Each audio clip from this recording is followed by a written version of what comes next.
दोस्तों स्वागत है आपका बिहार न्यूज़ में। दोस्तों मैं हूं फिरदौस गनी और आप देख रहे हैं केडीबी लाइव। दोस्तों आज हो चुका है 28 फरवरी। तो आज की बिहार की टॉप न्यूज़ लेकर आए हैं आपके लिए। तो चलिए दोस्तों स्टार्ट करते हैं आज की पूरे बिहार की टॉप न्यूज़। दोस्तों आज की वीडियो में क्या होने वाला है, हेडलाइन के माध्यम से एक झलक इस पर नजर डालते हैं। तो बात करते हैं कि बिहार सरकार ने यूक्रेन में फंसे बिहारी छात्रों के लिए जारी किया हेल्पलाइन नंबर। बिहार में अब घर बनाना हो जाएगा महंगा क्योंकि ईंट की बढ़ जाएगी कीमत। यूक्रेन ही नहीं बल्कि बिहार में भी हो रही है बमबाजी, लगातार हो रहे धमाके। खगड़िया के बाद जमुई में भी हुआ बम फटने से धमाका। अब आर्थिक रूप से कमजोर छात्रों की नहीं छूटेगी पढ़ाई, मिलेगी scholarship. JDU MLC Ghulam Rasool Balyavi का बयान, मुसलमान देश के किराएदार नहीं बल्कि बराबर का हिस्सेदार। बिहार के पूर्व मुख्यमंत्री जीतन राम मांझी को हुआ ब्रेन स्ट्रोक, बिगड़ी तबीयत, अचानक अस्पताल में हुआ भर्ती। पहली बार पूरे बिहार में 16 फरवरी से हो रही है पक्षियों की गिनती, मार्च में आ जाएगी रिपोर्ट। मौलाना सैयद अरशद मदनी का बयान, धर्म के नाम पर किसी भी तरह की हिंसा नहीं किया जाएगा बर्दाश्त। चिराग पासवान का बड़ा बयान, नीतीश कुमार मुझे कभी भी गोली मरवा सकते हैं, नीतीश कुमार के हाथों में है अपराधियों का कंट्रोल। दोस्तों अब बात विस्तार से करते हैं। तो सबसे पहले बात करते हैं कि इस सप्ताह मौसम साफ रहेगा, बारिश के आसार नहीं है। हालांकि आसमान में बादल छाए रह सकते हैं। इस दौरान अधिकतम तापमान 30 से 32 डिग्री और फिर न्यूनतम तापमान 14 से 16 डिग्री के बीच रहने की उम्मीद है। जब साथ ही 10 किलोमीटर प्रति घंटे की रफ्तार से पछुआ हवा चलेगी। जब मौसम का यह हाल कोसी सीमांचल और पूर्वी बिहार के बांका, भागलपुर, जमुई, लखीसराय, मुंगेर, खगड़िया, मधेपुरा, सहरसा, सुपौल, अररिया, किशनगंज, पूर्णिया और कटिहार में बना रहेगा। बांका कृषि विज्ञान केंद्र की मौसम वैज्ञानिक जुबली साहू ने कहा है कि अगले कुछ दिनों तक मौसम इसी तरीके से बना रहेगा, जहां कल पूरे दिन आसमान साफ रहा। हालांकि सुबह कुछ जगह पर कोहरे का असर देखने को मिला। वहीं दूसरी ओर तापमान में बढ़ोतरी से राहत मिलने लगी है। अब दिन में मौसम साफ हो रहा है और दिन में धूप भी निकल रही है। इससे कड़ाके की ठंड से राहत मिलने के साथ साथ मौसम भी सुहाना हो रहा है। यद्यपि सुबह और शाम में अभी भी ठंड बरकरार है। जब मौसम में सुधार होने के कारण कोहरे का असर भी कम हो गया है। इसी बीच कई क्षेत्र में कोहरे का असर पूरी तरीके से समाप्त होने की सूचना है। दोस्तों अब बात करते हैं कि बिहार की राजधानी पटना से बड़ी खबर सामने आ रही है। ताजा रिपोर्ट्स के मुताबिक बिहार के पटना, पूर्णिया, नालंदा, बक्सर समेत बिहार के सभी जिलों में घर मकान बनाना महंगा होने वाला है क्योंकि बहुत जल्द ईंटों की कीमत में इजाफा होगी। खबर के अनुसार भारत कोकिंग कोल लिमिटेड ने कोयले का सरफेस ट्रांसपोर्टेशन चार्ज 24 रुपये प्रति मीट्रिक टन बढ़ा दिया है, जिसका असर बिहार में ईंट उत्पादन करने वाले इकाइयों पर पड़ेगा। इससे बिहार में ईंट की कीमतें बढ़ जाएगी। आपको बता दूं कि पहले कोयले का सरफेस ट्रांसपोर्टेशन चार्ज 67 रुपये प्रति मीट्रिक टन था, लेकिन अब इसे बढ़ा करके 91 रुपये प्रति मीट्रिक टन कर दिया गया है। इससे ईंट के दामों में वृद्धि हो जाएगी क्योंकि ज्यादातर बिहार में ईंट भट्टे कोयले से चलते हैं। ईंट के दामों में वृद्धि होने का असर ग्रामीण और शहरी प्रधानमंत्री आवास योजना के तहत बन रहे मकानों पर भी पड़ेगा। साथ ही साथ आम लोगों का घर मकान बनाने में भी ज्यादा पैसा खर्च होंगे। वहीं सरकारी निर्माण परियोजनाओं की लागत भी बढ़ेगी। दोस्तों अब बात करते हैं कि बिहार में इस बार होली और भी रंगीन होगी क्योंकि कोरोना का कहर अब नियंत्रण में आ गया है। बीते 2 महीने कहर बरपाने के बाद कोरोना संक्रमण फिर से एक बार खात्मे की ओर है।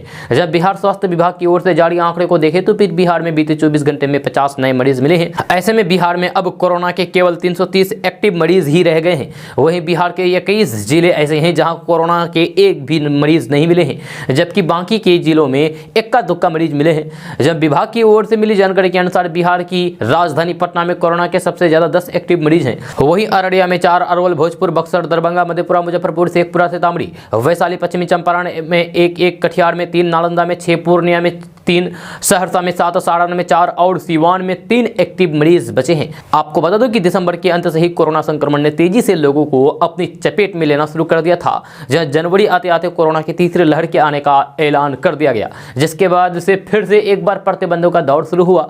स्कूल, कॉलेज, दफ्तर समेत कई अन्य जगहों को बंद कर दिया गया था। जब बिहार में नाइट कर्फ्यू लागू किया गया, हालांकि 40 से अधिक दिनों के प्रतिबंध के बाद बिहार में सभी प्रतिबंध हटा दिए गए हैं। जिंदगी वापस पटरी पर लौट गई है। दोस्तों अब बात करते हैं कि यूक्रेन में फंसे बिहारी विद्यार्थियों की सकुशल वापसी को लेकर आपदा प्रबंधन विभाग ने बिहार आपातकालीन संचालन केंद्र शुरू करके हेल्पलाइन नंबर जारी किए हैं। इनमें एक नंबर टोल फ्री भी है। इसके अलावा एक मोबाइल नंबर भी जारी किया गया है। 2 ईमेल आईडी भी जारी की गई है जिस पर यूक्रेन में फंसे बिहारी विद्यार्थियों के बारे में सूचना दी जा सकती है। मुख्यमंत्री कार्यालय ने शनिवार को ट्वीट करते हुए इसकी जानकारी दी है। पहले नीतीश कुमार ने खुद ट्वीट करके दिल्ली मुंबई से बिहार लाए जाने वाले छात्रों का खर्च सरकार की तरफ से उठाने की जानकारी दी थी। आपदा प्रबंधन विभाग की देखरेख में कार्यरत बिहार आपातकालीन संचालन केंद्र के नंबर 06122294 और 06 ये टोल फ्री नंबर है। इसके अलावा एक मोबाइल नंबर भी जारी किया गया है जो है 7070290170। ये नंबर भी सूचना के लिए जारी किया गया है। दिल्ली में स्थित बिहार भवन के स्थानीय आयुक्त कार्यालय ने भी मुख्यमंत्री के निर्देश पर एक हेल्पलाइन नंबर जारी किया है। इसका नंबर है 7217788114 और ईमेल आईडी है rescm.bi@nic.in। जी हां, यूक्रेन में फंसे बिहारी लोग इस नंबर पर या फिर ईमेल आईडी पर अपनी जानकारी दे सकते हैं। यूक्रेन में फंसे बिहार के लोगों को वापस लाने के लिए पटना जिला प्रशासन ने उनकी व्यक्तिगत जानकारी मांगी गई है। ईमेल पर बिहार के लोगों से अपना नाम, पिता का नाम, पासपोर्ट नंबर, यूक्रेन और बिहार के पूरे पते के अलावा भारतीय मोबाइल नंबर भेजने को कहा गया है। दोस्तों अब बात करते हैं कि समाज सुधार अभियान के तहत शनिवार को बेगूसराय पहुंचे मुख्यमंत्री नीतीश कुमार ने पूर्ण शराबबंदी को लेकर के फिर से अपना संकल्प दोहराया है। ITI मैदान में आयोजित जनसभा में उन्होंने कहा है कि बिहार में पूर्ण शराबबंदी लागू रहेगी और इसके लिए निरंतर अभियान चलाया जाएगा। उन्होंने कहा है कि कर्पूरी ठाकुर ने भी शराबबंदी लागू की थी, 2 साल में उनकी सरकार गिर गई। मुझे भी लग रहा था कि कहीं फिर से ऐसा ना हो, कहीं फिर से मेरी सरकार ना गिर जाए, लेकिन पहले ही सोच लिया था कि अच्छे तरीके से शराबबंदी लागू करेंगे। मुख्यमंत्री नीतीश कुमार ने कहा है कि जहरीली शराब से काफी लोगों की मौत होने लगी तो फिर लोग बोले कि शराबबंदी फेल हो गई। मैंने कहा है कि दारू पिया इसलिए मरा। उन्होंने कहा है कि बिहार में समाज सुधार के साथ साथ विकास का भी कार्य हो रहा है, चाहे वह सड़क हो, पुल हो, पुलिया हो या फिर स्कूल या फिर अस्पताल का निर्माण हो, हर क्षेत्र में कार्य किए जा रहे हैं। जब बिहार में न्याय के साथ विकास हो रहा है, पिछड़ा, दलित, अल्पसंख्यक हर तबके के लिए कार्य किया जा रहा है। सरकारी सेवाओं में महिलाओं को 35% आरक्षण एवं पंचायती राज संस्थान में 50% आरक्षण देकर के महिलाओं का सशक्तिकरण किया जा रहा है। नीतीश कुमार ने कहा है कि जीविका के तहत सतत जीविका पोर्जन से गरीब महिलाओं को जोड़ करके उन्हें आर्थिक रूप से समृद्ध किया जा रहा है। उन्होंने कहा है कि यदि कोई व्यक्ति शराब पी रहा है तो फिर वह अपना और देश का नुकसान कर रहा है। दोस्तों बात करते हैं कि लोजपा रामविलास के अध्यक्ष चिराग पासवान ने आज नीतीश कुमार पर बड़ा आरोप लगाया है। चिराग पासवान ने कहा है कि नीतीश कुमार उन्हें कभी भी गोली मरवा दे सकते हैं। बिहार के अपराधियों को सीधे नीतीश कुमार का संरक्षण मिल रहा है। चिराग पासवान ने कहा है कि नीतीश कुमार मेरे खिलाफ कौन कौन सी साजिश नहीं रच रहे हैं। ऐसे में ये पता नहीं लग रहा है कि कब किसी अपराधी को बोल दे कि जाओ चिराग को गोली मार दो। चिराग पासवान ने कहा है कि वे लगातार नीतीश कुमार के खिलाफ अपनी बातों को निडरता से रख रहे हैं। जब लोगों को बता रहे हैं कि नीतीश कुमार ने बिहार को बर्बाद कर दिया है। अभी भी हालात ये है कि नीतीश कुमार बिहार के सारे बड़े अपराधियों को संरक्षण दे रहे हैं। ऐसे में कब वो अपने किसी साथी को बोल दे कि जाओ चिराग पासवान को गोली मार दो। चिराग पासवान ने कहा है कि नीतीश कुमार उनके खिलाफ हर षड्यंत्र रच रहे हैं। चिराग पासवान ने कहा है कि मेरा गुनाह यही है कि मैं नीतीश कुमार की हर विफलता को उजागर कर रहा हूं। नीतीश कुमार बिहार के मुख्यमंत्री ही नहीं बल्कि गृह मंत्री भी रहे। उनके राज में शेल्टर होम कांड से लेकर के हर रोज लूट, मर्डर और भी कई सारे जघन्य घटनाओं का अंबार लगा है। नीतीश कुमार फ्लॉप सीएम है। पत्रकारों से बात करते हुए सांसद चिराग पासवान ने सीएम नीतीश कुमार की समाज सुधार यात्रा पर भी जमकर हमला बोला। उन्होंने कहा है कि नीतीश कुमार समाज सुधार ने जमुई आए थे, लेकिन उनके जमुई आने के नाम पर जिस तरीके से शहर की घेराबंदी कर दी गई उससे जमुई की जनता को कितनी तकलीफ हुई ये सभी जानते हैं। चिराग पासवान ने कहा है कि नीतीश कुमार के आगमन पर इतनी घेराबंदी की जा रही है मानो वे अभी राष्ट्रपति बन गए हो। चिराग पासवान ने आगे कहा है कि नीतीश कुमार को गरीबों से, पिछड़ों और दलितों से एलर्जी है, इसीलिए सफेद चादर लगा दी जाती है। दोस्तों अब बात करते हैं कि बिहार में 23 फरवरी से प्रारंभिक स्कूलों के लिए चयनित अभ्यर्थियों के बीच लगातार नियुक्ति पत्र बांटे जा रहे हैं, लेकिन अब तक महज 34,000 अभ्यर्थियों को ही नियुक्ति पत्र मिल सका है। जहां आलम यह है कि चयनित 8,000 अभ्यर्थियों का नियुक्ति पत्र कई नियोजन इकाइयों में होल्ड करके रख दिया गया है। जहां होल्ड किए जाने के पीछे तर्क यह दिया जा रहा है कि कई अभ्यर्थियों के सर्टिफिकेट की जाँच फिर से की जा रही है। बताया जाता है कि प्रखंड नियोजन इकाई में ज्यादातर नियुक्ति पत्र होल्ड किए गए हैं। दोस्तों बात करते हैं कि आज के वक्त में क्या आपको लगता है कि भारत में कोई भी ऐसा गांव भी हो सकता है जहां किसी ने मैट्रिक तक की पढ़ाई नहीं की होगी। लेकिन ये दुखद है कि देश में कई ऐसे गांव है। जी हाँ, लेकिन इसी दुखद के बीच से कई बार सुखद खबरें भी निकल कर आती है। जहाँ देश के चर्चित राज्य बिहार में एक गांव है डूबे टोला। नाम के उलट ये गांव महादलितों का है। जहाँ यहाँ बने 250 घरों में लगभग 1000 लोग रहते हैं। जहाँ इन 1000 लोगों में तकरीबन 900 लोग मुसहर जाति के हैं। सिर्फ 100 लोग ही शर्मा यादव और अन्य जाति के हैं। इस गांव में शिक्षा का आलम यह रहा कि यहाँ का कोई भी शख्स मैट्रिक की परीक्षा में भी नहीं बैठा है। लेकिन अब इस सीमा को लांघते हुए महादलित परिवार की बच्ची इंदिरा ने मैट्रिक की परीक्षा दी है। जहाँ फिलहाल उसके हौसले बुलंद है और वह अपने समाज और गांव की किस्मत बदलने की जिद पकड़े हुए उमंग में डूबी हुई है। जब बिहार के सीतामढ़ी जिले के 250 परिवार वाले इस डूबी टोला गांव की ये महादलित बच्ची गांव में शिक्षा का अलख जगा रही है। समाज में व्याप्त बुराइयों को जड़ से खत्म करने के लिए अभियान उसने छेड़ रखा है। वे कहते हैं कि प्रधानमंत्री नरेंद्र मोदी का भी सपना है कि बेटी बचाओ बेटी पढ़ाओ। हमारे मुख्यमंत्री भी दहेज प्रथा के खिलाफ समाज को जागरूक करने के लिए लगातार संवाद यात्रा कर रहे हैं। ऐसे में मैं भी सीतामढ़ी के डूबे टोला की ओर से मुख्यमंत्री और प्रधानमंत्री के सपनों को साकार करने में जुटी हुई हूँ। आपको बता दूं कि सीतामढ़ी के परिवार प्रखंड का ये महादलित टोला आज भी विकास योजनाओं से मरहूम है। इस इलाके की इंदिरा पहली ऐसी बच्ची है जो मैट्रिक की परीक्षा में शामिल हुई है। इससे पहले ना तो कोई बच्चा ना कोई बच्ची इस मुकाम पर पहुंचे हैं। इंदिरा पहली ऐसी लड़की है जो इस गांव से निकल करके मैट्रिक की परीक्षा दे चुकी है।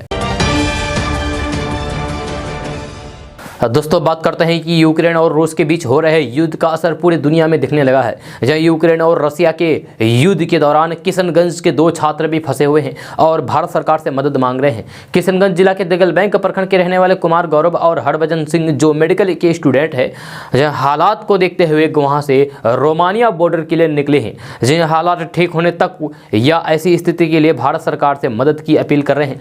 यह यूक्रेन में युद्ध से पूरे देश में इमरजेंसी जैसी स्थिति है। जहाँ सड़कों पर सन्नाटा पसरा है, गाड़ियों का आवागमन बंद है, जब बाजार और संस्थानों में ताले लटके हुए हैं। इस बीच भारत से वहां पढ़ाई करने गए छात्र परेशान हैं। जहां हालांकि छात्रों की ऐसी स्थिति पर परिजन भी परेशान हैं। जहां और भारत सरकार से भी इंडिया के फंसे छात्रों के लिए कुछ विशेष पहल करने की मांग कर रहे हैं ताकि वे सुरक्षित रहे और फिर उन्हें कोई भी परेशानी ना हो, जब सुरक्षित इंडिया लाया जा सके।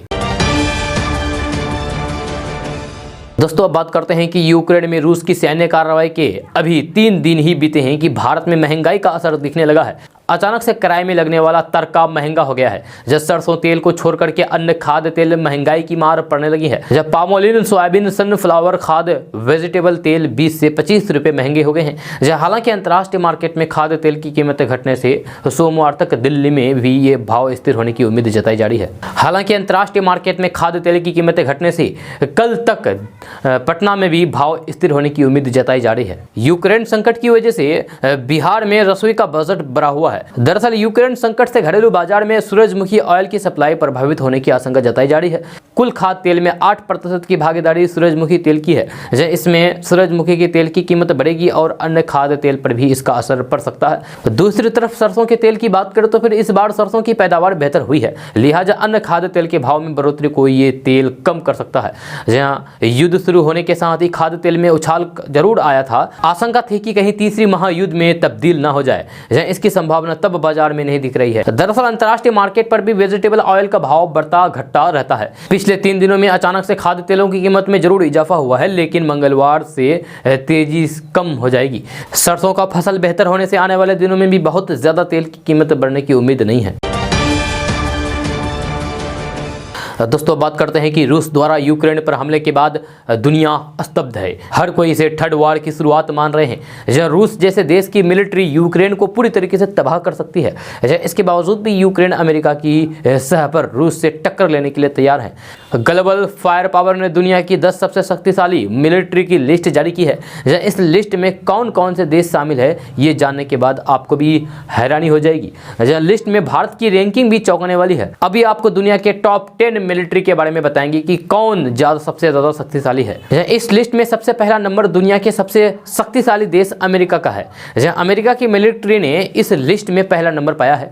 लिस्ट में लगभग 50 फैक्टर के आधार पर रेटिंग दी गई है, जिसमें अमेरिका को पावर इंडेक्स यानी कि सैनिकों की क्षमता के आधार पर पॉइंट मिले हैं। साथ ही रिपोर्ट्स के मुताबिक 2020 में अमेरिका ने अपने डिफेंस के लिए $700 बिलियन का बजट रखा था। लिस्ट में दूसरा स्थान पर रूस को दिया गया है।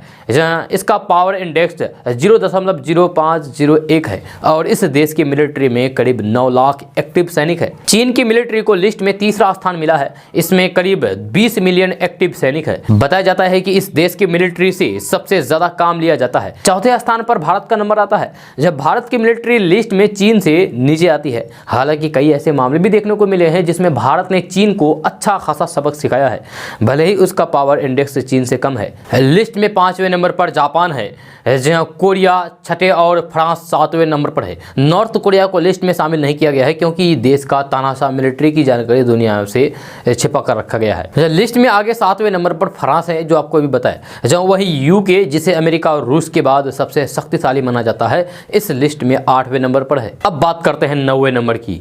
तो आपको बता दूं कि इस लिस्ट में 9वां नंबर पाकिस्तान को दिया गया है। यह भारत का पड़ोसी और कट्टर दुश्मन चीन की सहायता से छिप करके हथियार जमा करता है और लिस्ट में 9वें नंबर पर काबिज है। वहीं 10वें नंबर पर ब्राजील है, जिसका पावर इंडेक्स 0.1695 है। देश के मुसलमान किराएदार नहीं बल्कि बराबर के हिस्सेदार हैं, इसलिए कोई भी व्यक्ति इसे 2 नंबर के नागरिक का समझने की गलती ना करे। आज के बाजार में कीमत उसी चीज की होती है जिसकी किल्लत होती है। कोरोना काल में सभी ने देखा है कि कैसे ज़रूरत की सामग्री के बाजार में कमी कर दी गई थी ताकि कीमत बढ़ जाए। इसलिए आप लोगों से अपील है कि राजनीति में इतनी किल्लत पैदा कर दीजिए कि आपकी पूछ बढ़ जाए।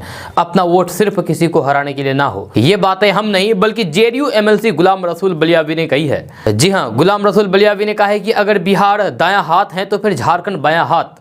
एक हाथ से आधी जमात की हिफाजत नहीं की जा सकती। जेडीयू एमएलसी गुलाम रसूल बलियावी ने मुस्लिम समुदाय के पिछड़ेपन पर चर्चा करते हुए कहा है कि जब तक जुनून की हद तक अपनी सफलता के प्रति ये समुदाय जागरूक नहीं होगा तब तक इनकी दयनीय स्थिति में सुधार नहीं हो सकती है। उन्होंने कहा है कि बिहार में मदरसों से पढ़े छात्र छात्राओं को सिविल सर्विसेज एग्जाम की तैयारी निःशुल्क कराकर उसे विकास की मुख्य धारा में लाया गया, मगर झारखंड में इस समुदाय की सूदी लेने वाला कोई नहीं है। उन्होंने मुस्लिम समुदाय से आह्वान किया है कि वे शिक्षा एवं व्यवस्था के मैदान में कामयाब बने।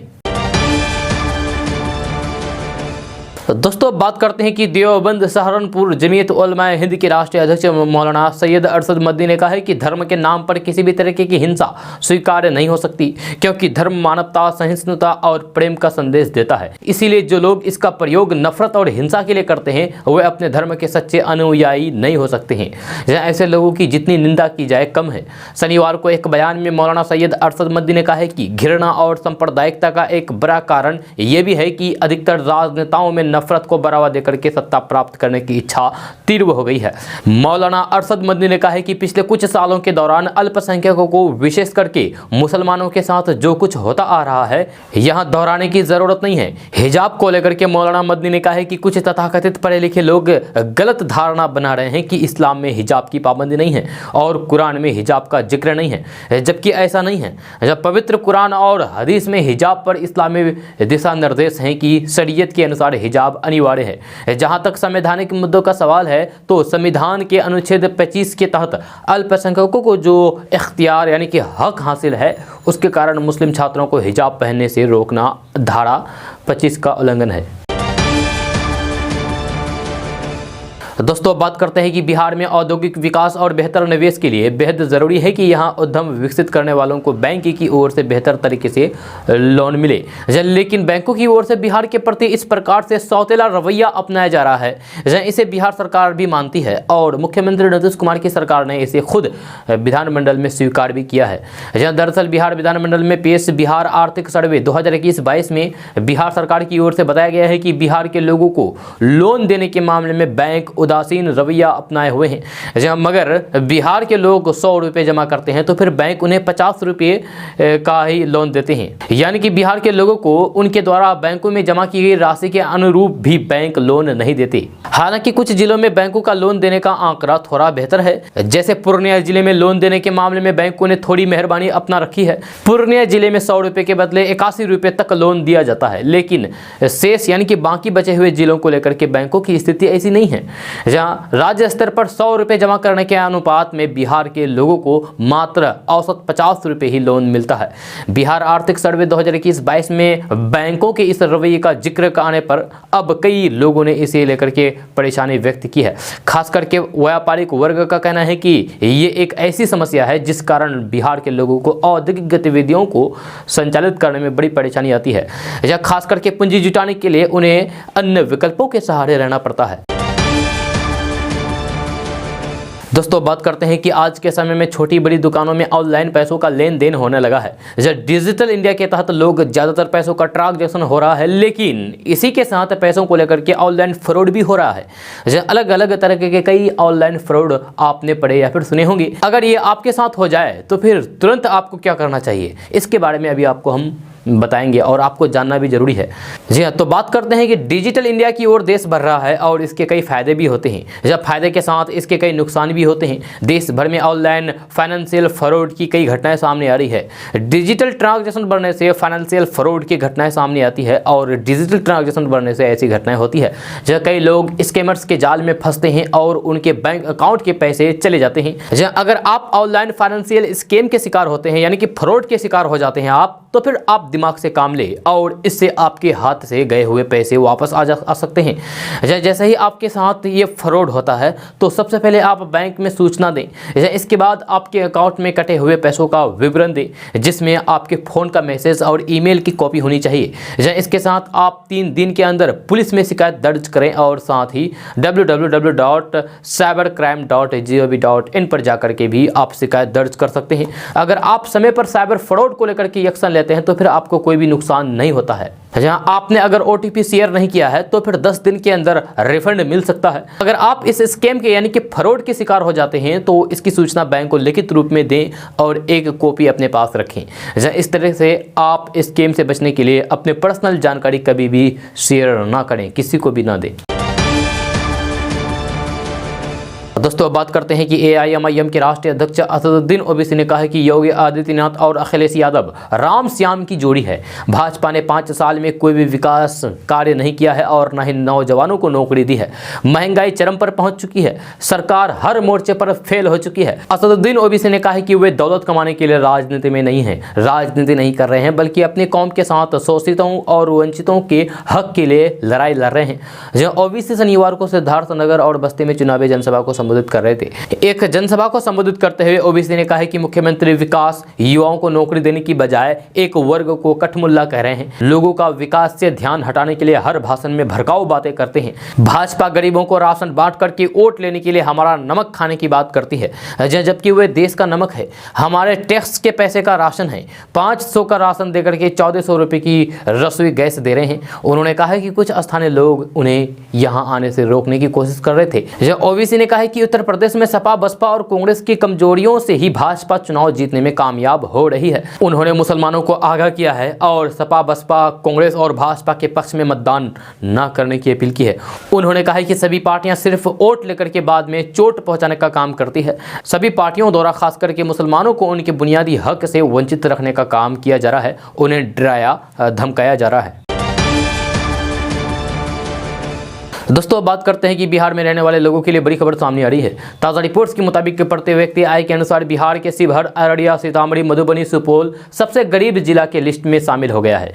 इन जिलों में रहने वाले लोगों का प्रति व्यक्ति आय सबसे कम है। खबर के अनुसार बिहार के 2020-21 आर्थिक सर्वेक्षण से इसका पता चला है कि पटना में प्रति व्यक्ति आय शिवहर की 7 गुना है। यानी कि पटना जिला बिहार के अमीर जिलों में पहले नंबर पर है, जबकि शिवहर जिला सबसे गरीब जिला है, सबसे नीचे है।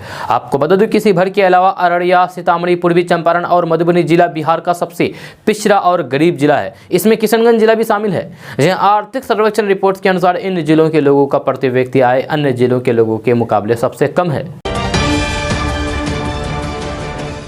दोस्तों बात करते हैं कि बिहार समेत देश भर के लोग केंद्र सरकार के सुकन्या समृद्धि योजना में निवेश करके पूरे 15 लाख रुपए जमा कर सकते हैं। जहां इस पैसे से आप अपनी बेटी के लिए पढ़ाई से लेकर के शादी तक की व्यवस्था को लेकर कर सकते हैं।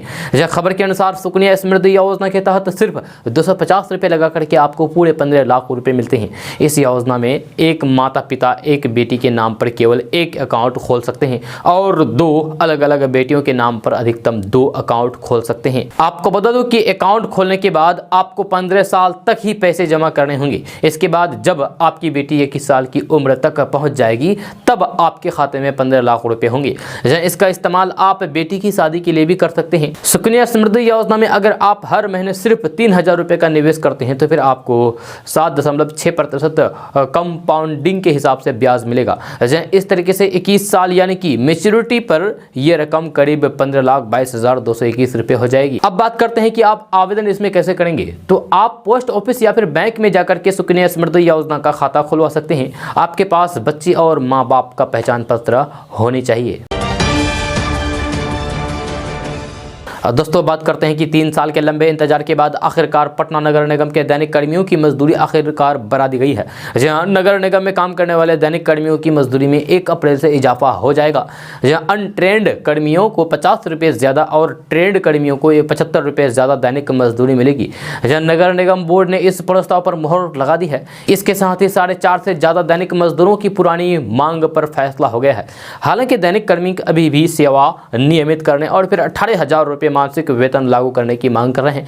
निगम बोर्ड ने जो फैसला लिया है उसके बाद अब अनट्रेंड श्रेणी में कूड़ा कचरा उठाने, ठेला चलाने वाले, झाड़ू लगाने वाले, नली साफ करने वाले दैनिक मजदूरों को प्रतिदिन 400 रुपये की जगह 450 रुपये मिलेंगे। जबकि ट्रेंड कैटेगरी में सुपरवाइजर को 400 रुपये की जगह अब 475 रुपये मिलेंगे। दोस्तों बात करते हैं कि बिहार में सरकार के पदाधिकारी और बड़े अधिकारी आखिर किस तरीके से कामकाज कर रहे हैं, इसका लेखा जोखा अब तय होगा। बिहार सरकार के पदाधिकारियों की तरफ से जो भी काम किया जाएगा उसका हर महीने रिपोर्ट तैयार होगा। सभी विभागों में इसके लिए फॉर्मेट तैयार किया गया है। किसी पदाधिकारी ने 1 महीने के अंदर कितने काम किए हैं इसको लेकर फॉर्मेट में डिटेल भरी जाएगी। कैबिनेट सचिवालय विभाग ने सभी विभागों के अपर मुख्य सचिव, प्रधान सचिव और सचिव को इसके लिए गाइडलाइन जारी कर दिया है। दोस्तों बात करते हैं कि बिहार के पूर्व मुख्यमंत्री और हिंदुस्तानी अवाम मोर्चा के राष्ट्रीय अध्यक्ष जीतन राम मांझी की तबीयत अचानक काफी अधिक बिगड़ गई। इसके बाद उन्हें तत्काल पटना के मेदांता अस्पताल में ले गया। ये संयोग ही था कि मांझी फिलहाल पटना में थे, इसलिए उन्हें तत्काल बेहतर चिकित्सक सुविधा उपलब्ध कराई जा सकी। जब पूर्व मुख्यमंत्री जीतन राम मांझी अपना अच्छा खासा वक्त गया में और अपने गाँव पर ही गुजारते रहे हैं। जब बताया जा रहा है कि उन्हें मेदांता अस्पताल में भर्ती करके इलाज किया जा रहा है। हिंदुस्तानी अवाम मोर्चा के प्रवक्ता डॉक्टर दानिश रिजवान ने बताया है कि पूर्व मुख्यमंत्री की हालात में सुधार है। उन्होंने बताया है कि अब अधिक चिंता करने की जरूरत नहीं है। चर्चा रही है कि जीतन राम मांझी को MRI जांच में हल्के ब्रेन स्ट्रोक की आशंका जाहिर की गई है। हालांकि उनकी स्थिति चिंताजनक नहीं है, अभी वे पूरी तरीके से होश में है। दोस्तों बात करते हैं कि बिहार में शराबबंदी को अपराधियों ने अपनी कमाई का सबसे बड़ा जरिया बना लिया है। अपराधी करोड़ रुपए के अवैध शराब का कारोबार कर रहे हैं। बिहार पुलिस ने एक ऐसे ही अपराधी को धर दबोचा है जो हरियाणा में बैठ करके हर महीने करीब 10 करोड़ रुपए का शराब बिहार भेजता था। बिहार से गई मद्य निषेध विभाग की टीम ने छापेमारी करके शराब तस्कर नवीन कुमार को हरियाणा के सोनीपत से गिरफ्तार किया है। मद्य निषेध प्रभाग के DSP अभिजीत कुमार सिंह के अनुसार शुक्रवार को छापेमारी करके इसे पकड़ा है। शनिवार को पटना लाया गया। जब यहां लाकर के इससे लंबी पूछताछ की गई तो फिर उसने कई खुलासे किए। इस अपराधी से पूछताछ के दौरान शराब माफिया के सिंडिकेट से जुड़े काफी सारे लोगों का नाम सामने आया है। जब नवीन कुमार बिचौलिया है। हरियाणा में शराब का धंधा करने वाले लोगों से इसका कनेक्शन है। इस कनेक्शन के जरिए ही इसने बिहार के 4 जिलों समस्तीपुर, मुजफ्फरपुर, मोतिहारी और सिवान में अपनी पैठ बनाई है। इन चारों जिलों में एक्टिव तस्कर इसके जरिए लाइजिंग करके शराब की खेप को बिहार मंगवाते हैं। जब पूछताछ के दौरान नवीन ने कुछ बड़े खुलासे किए हैं। जब बिहार में जब पूर्ण शराबबंदी लागू हुई तो इसके 5-6 महीने बाद ही ये एक्टिव हो गया। उस वक्त से ही बिहार में हर महीने शराब की बड़ी खेप भिजवाता था। दोस्तों बात करते हैं कि मुख्यमंत्री नीतीश कुमार बिहार में पूर्ण नशा मुक्ति, दहेज प्रथा उन्मूलन एवं बाल विवाह से मुक्ति के लिए औद्योगिक प्रशिक्षण संस्थान पनहास बेगूसराय में आयोजित समाज सुधार अभियान में शामिल हुए। जनसभा को संबोधित करते हुए मुख्यमंत्री नीतीश कुमार ने कहा है कि हम जो कहते हैं वे करते हैं। 9 जुलाई 2015 को महिलाओं की मांग पर हमने कहा था कि फिर से सरकार में आएंगे तो फिर शराबबंदी करेंगे, और सरकार में आते ही 1 अप्रैल 2016 से हमने शराबबंदी लागू किया। 90% लोगों ने इस अभियान को माना, लेकिन 10% लोग सब जगह होते हैं जो कभी ठीक ठाक नहीं हो सकते। 1977 में मुख्यमंत्री कर्पूरी ठाकुर ने शराबबंदी लागू किया था, लेकिन 2 साल बाद ही उस कानून को भंग कर दिया गया। पिछले साल जहरीले शराब से मौत शुरू होने पर हमने बड़े पैमाने पर अभियान शुरू किया।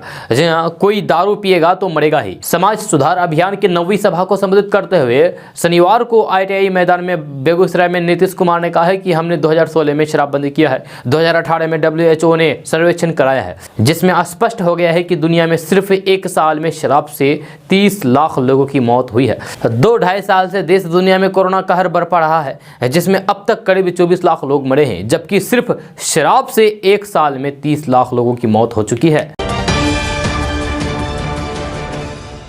दोस्तों बात करते हैं कि रसिया यूक्रेन वार के बीच भारत ने वहां फंसे अपने करीब 16,000 नागरिकों को सुरक्षित स्वदेश वापस लाने के प्रयास शुरू कर दिए हैं, जहां इसमें करीब 14,000 भारतीय शामिल है, जिसमें बड़ी संख्या भारत से यूक्रेन डॉक्टर की पढ़ाई करने जाने वाले छात्र की है। जहां आखिर इतने सारे लोग इंडिया से यूक्रेन क्यों जाते हैं डॉक्टर बनने? आपके दिमाग में यह सवाल जरूर आया होगा। हम अभी इसके जवाब के बारे में बात करने जा रहे हैं। तो बात करते हैं कि यूक्रेन में डॉक्टर की पढ़ाई भारत से कई गुना सस्ती है। जहां इंडिया में अगर सरकारी कॉलेज को छोड़ दिया जाए तो एक प्राइवेट कॉलेज से MBBS की डिग्री लेने में एक स्टूडेंट का खर्च लगभग 1 करोड़ रुपए तक बैठता है, जबकि यूक्रेन में 6 साल की डॉक्टर की पढ़ाई के लिए ये खर्च करीब 22 से 25 लाख रुपए ही पड़ता है। यूक्रेन से मिली डॉक्टर की डिग्री की वैल्यू पूरी दुनिया में होती है। वहीं यहाँ पर स्टूडेंट्स को ग्लोबल एक्सपोजर भी मिलता है। जहां स्टूडे इन यूक्रेन वेबसाइट्स के मुताबिक यूक्रेन की मेडिकल डिग्री को विश्व स्वास्थ्य संगठन यानी कि WHO, यूरोपीय काउंसिलिंग और अन्य वैश्विक संस्थानों में मान्यता मिली है। जहां यूक्रेन में मेडिकल की पढ़ाई पॉपुलर होने की एक और बड़ी वजह भारत में MBBS की सीटों के लिए होने वाली कड़ी प्रतिस्पर्धा है। जहां देश में यानी कि भारत में MBBS की करीब 88,000 सीटें हैं और इसमें भी सरकारी सीटों की संख्या लगभग आधी है। जबकि इन सीटों पर एडमिशन के लिए 2021 में लगभग 16 लाख छात्रों ने नीट की परीक्षा दी है। वहीं हर साल यूक्रेन में भारत से लगभग 18,000 छात्र मेडिकल की पढ़ाई करने जाते हैं और वहां का एडमिशन प्रोसेस भी काफी आसान है। जब यूक्रेन से की गई मेडिकल डिग्री को नेशनल मेडिकल कमीशन मान्यता देता है। ऐसे में मिडिल क्लास से संबंधित रखने वाले छात्र यूक्रेन से सस्ते में मेडिकल डिग्री करके इंडिया लौट आते हैं। यहाँ आने के बाद उन्हें कुछ पेपर देकर के डॉक्टर की इंटर्नशिप और प्रैक्टिस का लाइसेंस मिल जाता है। साथ ही विदेशी डिग्री होने की वजह से नौकरी में भी बेहतर अवसर मिलते हैं। दोस्तों अब बात करते हैं कि सोशल मीडिया के सेंसेशन बने तंजानिया के भाई बहन किली पॉल और उनकी बहन नीमा के भारत के प्रधानमंत्री नरेंद्र मोदी भी फैन हैं। प्रधानमंत्री नरेंद्र मोदी ने कल मन की बात कार्यक्रम में इन दोनों भाई बहन की चर्चा की है। जब PM मोदी ने कहा है कि उनके अंदर भारतीय संगीत को लेकर के एक जुनून है, एक दीवानगी है और इसी वजह से वे काफ़ी लोकप्रिय भी है। जहाँ PM मोदी ने कहा है कि हाल ही में गणतंत्र दिवस के अवसर पर हमारा राष्ट्रगान जन गण मन गाते हुए उनका वीडियो खूब वायरल हुआ था। जब कुछ दिन पहले उन्होंने लता दीदी का गाना गाकर के भावपूर्ण श्रद्धांजलि दी थी। मैं दोनों भाई बहन की क्रिएटिविटी की सराहना करता हूँ, जहाँ उनके भीतर भारतीय संगीत को लेकर के एक जुनून है, एक दीवानगी है और इसी वजह से वे काफ़ी लोकप्रिय भी है।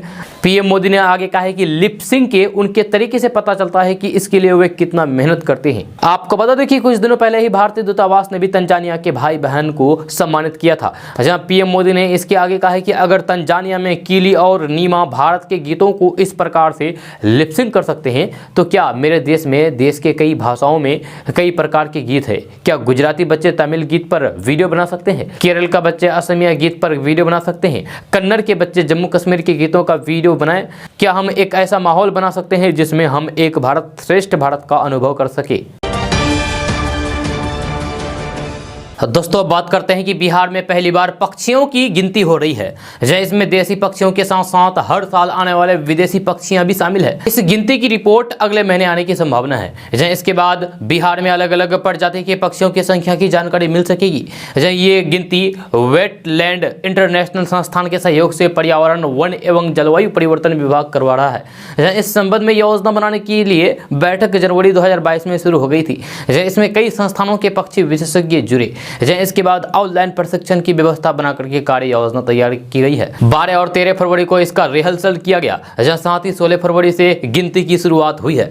सूत्रों के अनुसार इससे पहले राज्य के 1 या फिर 2 जिलों में पक्षियों की संख्या का आकलन वेटलैंड इंटरनेशनल संस्थान करती थी।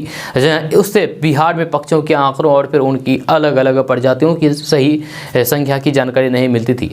इसे देखते हुए बिहार सरकार ने पूरे बिहार में पक्षियों की जनगणना करवाने का निर्णय लिया है। दोस्तों बात करते हैं कि किसी भी देश और राज्य की आबादी में उम्र की संरचना का महत्वपूर्ण आयाम होता है। यही वजह है कि बिहार आर्थिक सर्वेक्षण 2021-22 की रिपोर्ट में आबादी में किस उम्र समूह की कितनी हिस्सेदारी है और आगे इसका क्या अनुमानित स्वरूप होने वाला है, इसका विस्तार से वर्णन किया गया है। देश और बिहार के स्तर पर घटती प्रजनन दर और साल 2011 की जनगणना के आधार पर अनुमानित आबादी और उसमें किस उम्र समूह की कितनी हिस्सेदारी होगी, इसे विस्तार से दर्शाया गया है। रिपोर्ट बताती है कि साल 2036 तक बिहार में 15 से 59 साल की उम्र वालों की अनुमानित संख्या 9 करोड़ 18 लाख होगी। दोस्तों बात करते हैं कि आरक्षण, गंगा जल सत्याग्रह जैसी फिल्मों के डायरेक्टर प्रकाश झा 27 फरवरी को अपना बर्थडे मनाया। बिहार के बेतिया में जन्मे प्रकाश झा पेंटर बनना चाहते थे। साल 1973 में मुंबई में उन्होंने धर्मा फिल्म की शूटिंग देखी, तब ये तय किया कि एक फिल्म मेकर बनेंगे।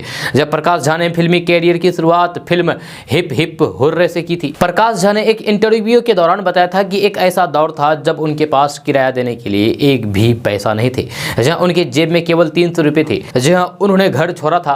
यही नहीं, उन्होंने जुहू के फुटपाथ में रातें गुजारी थी। इसके अलावा उनके अपने माता पिता के साथ भी रिश्ते बेहद खराब हो गए थे। उन्होंने 5 साल तक उनसे बातचीत नहीं की थी। जब प्रकाश झा ने गंगा जल, अपहरण, राजनीति, सत्याग्रह जैसी फिल्मों में काम किया है। जब प्रकाश झा ने साल 1985 में एक्ट्रेस दीप्ति नवल से शादी की थी। ये शादी 17 साल तक चली थी। साल 2002 में दोनों का तलाक हो गया था। जब दीप्ति और प्रकाश झा ने एक बेटी को गोद लिया था। जब बेटी का नाम दिशा प्रकाश है। दिशा अपने पिता की फिल्म राजनीति में कस्ट्यूम डिजाइनर रह चुकी है। प्रकाश झा ने अजय देवगन के साथ कई हिट फिल्में दी है। इसमें गंगा जल, राजनीति जैसे फिल्में शामिल है। प्रकाश झा को सामाजिक सरोकार वाली फिल्मों के लिए जाना जाता है। जब प्रकाश झा ने फिल्मों के अलावा राजनीति में भी कदम रख चुके हैं। जब वे 3 बार चुनाव लड़ चुके हैं। साल 2004 लोकसभा चुनाव में उन्होंने चंपारण से चुनाव लड़ा था। इस चुनाव में वे हार गए थे। साल 2009 में रामविलास पासवान की लोक जनशक्ति पार्टी की तरफ से पश्चिमी चंपारण से कैंडिडेट थे। वे ये भी चुनाव हार गए। साल 2014 में वे जनता दल यूनाइटेड की तरफ से यानी कि जेडीयू की तरफ से पश्चिमी चंपारण के प्रत्याशी थे। वे भी चुनाव हार गए। दोस्तों आज का न्यूज़ बस ये तक। कैसा लगा जरूर अपना सुझाव दीजिएगा नीचे कमेंट बॉक्स में कमेंट करके। अगर आप नए आए हैं इस चैनल पर तो फिर चैनल को सब्सक्राइब करके बेल आइकन भी प्रेस कर दीजिए और साथ में वीडियो को लाइक कर दीजिए, अपने दोस्तों के साथ शेयर भी कीजिए। तो चलिए दोस्तों फिर मिलते हैं नेक्स्ट वीडियो में, तब तक के लिए जय हिंद, जय बिहार।